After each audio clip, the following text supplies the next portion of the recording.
Do roses need full sun? As a general rule, roses should be planted where they get 6 hours of full sunlight every day.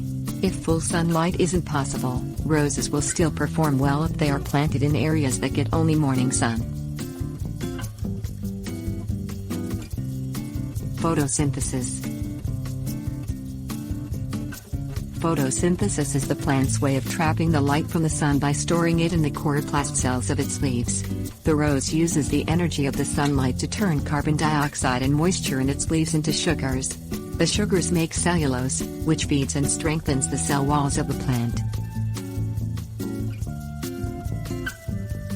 Benefits.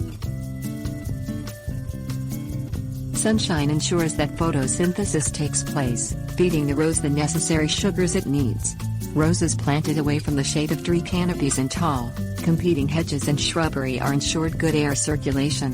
Morning sunlight is preferable when a full 6 hours isn't possible, as it will dry out the morning dew, strengthening the plant's disease resistance. Shade-tolerant roses. In areas where the rose may only get dappled shade, choose cultivars that are known to be more shade-tolerant than most. Some shade-tolerant cultivars include L.N. Blanchard, Felicite Parmentier, Dagmar Haystrop, Complicata, and Fantin Latour.